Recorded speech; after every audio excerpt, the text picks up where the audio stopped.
This is the third video in our series, Sailing into the American Heartland. We left off video number 2, having finished up the eastern portion of the Erie Canal, just west of Oneida Lake. From this point forward, on the canal, we experience a collection of terrific and historic small upstate New York towns. These are vibrant with seemingly growing economies. By this point, the locks are now quite familiar to us, and we have a comfortable routine that suits us well for making it safely. We've passed through 23 locks up to this point. So now let's check out the central and western Erie Canal. We both enjoyed Baldwinsville. Here's a flyover Tom recorded with our drone, and you can see him showcase one of the old Erie Canal tugs that have been restored and are sometimes even put to good use.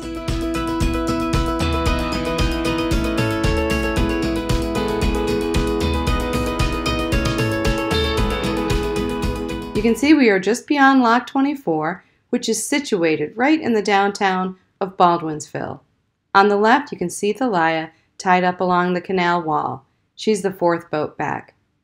This was one of the nicer parks we stopped at along the canalway. Although we are over halfway through the total number of locks we will experience along the canal, we are only about halfway through the mileage on our way to Buffalo. This is Fairport, New York. It was one of our favorite stops because of the amount of activity along the waterfront. Also, it has a very historic lift bridge that has been in operation forever. This bridge is actually in Ripley's Believe It or Not. Here's why. Look at the angles that the bridge crosses the river at, and considering one bank is higher than the other, there are literally no right angles on this bridge. Strange but true. This video shows a sailboat about the same size as ours crossing underneath the lift bridge. After it goes under, we show the bridge lowering.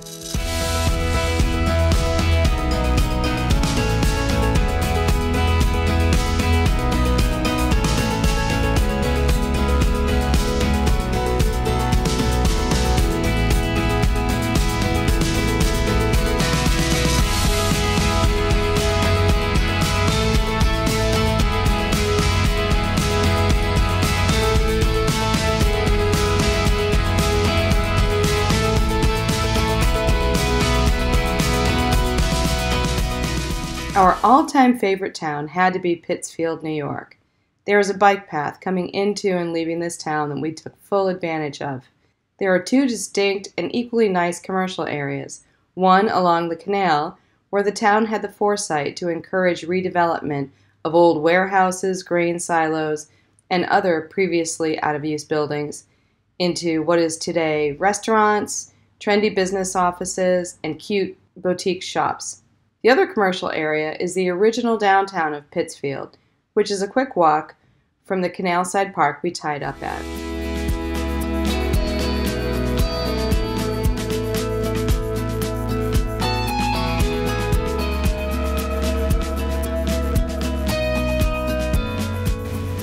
Check out this diverted spill water that surfaces with immense force below the lock we are entering. Such amazing power.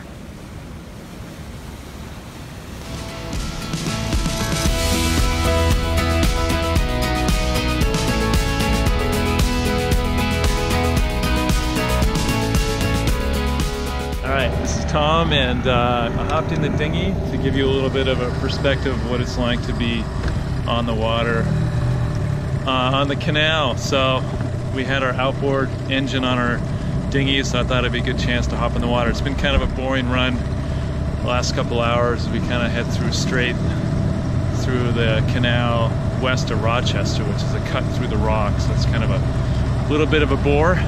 So I thought we'd have a little bit of fun. So here goes.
this is what life has been like for the last 3 weeks or so.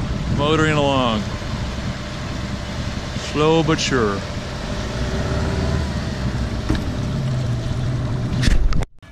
Brockport was yet another great town. Look at this ingenuity.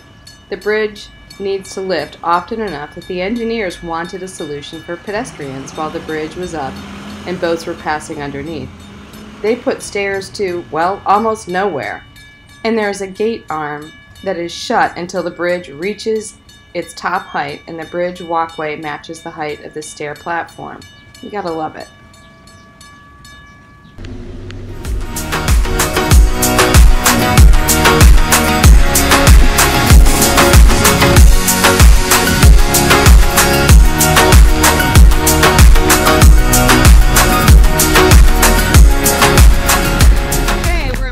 Lock 34, and this is an interesting lock because it's connected to lock 35 by a door. Once they raise you in lock 34, they're going to raise us 25 feet, and then open the next door, we go into the next one, they raise us another 25 feet.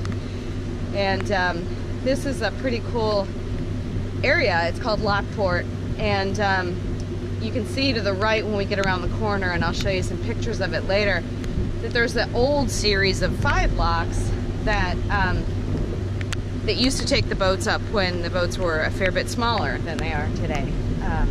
And then the lock house there is in the center that powers the opening and closing of the doors.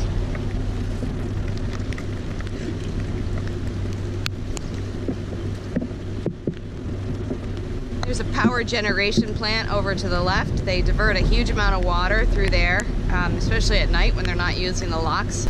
Yeah, I think so. Okay. Yeah, I'd stay in the center until you get past the doors. All right. Or there's a little branch right next to the door.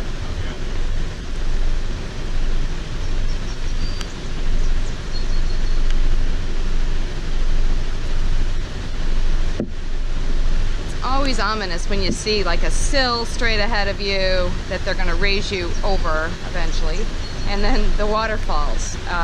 But boats go through these locks every day, so we just try to have confidence that it'll take another boat.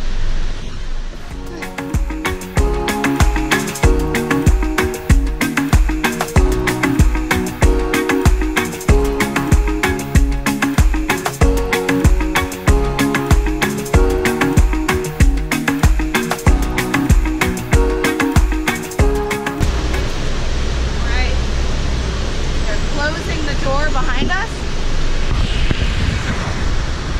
See there?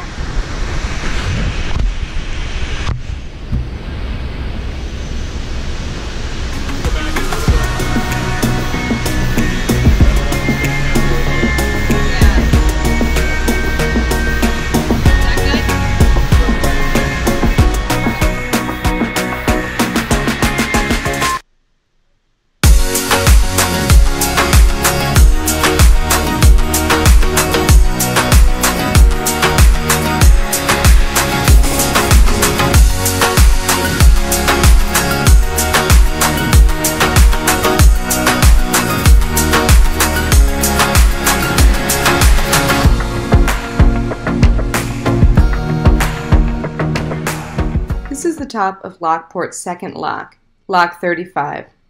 The lock has a double door since there is so much pressure from the 25 feet of water pressing against it. If a single door were to fail, it would cause serious problems for the downstream locks, not to mention the boats waiting to go through. Now I'll speed up a flyover of the refurbished old locks that are now maintained as a wonderful museum. The geography around here is known as the Niagara Escarpment, which is essentially a very tall wall of rocks that the canal has to take boats up and over for the boats to be at the height of Lake Erie. The current lock system is the 2 back-to-back tall lift locks that you just saw us go through. Luckily, the town restored and lovingly maintains the previous solution, which are a series of 5 much lower and shallower locks. These are shown on the right with this drone flight that we learned later should not have been taken since this is a state park. Oops, we're very sorry about that. We walked around these old restored locks the day before we went through the working locks.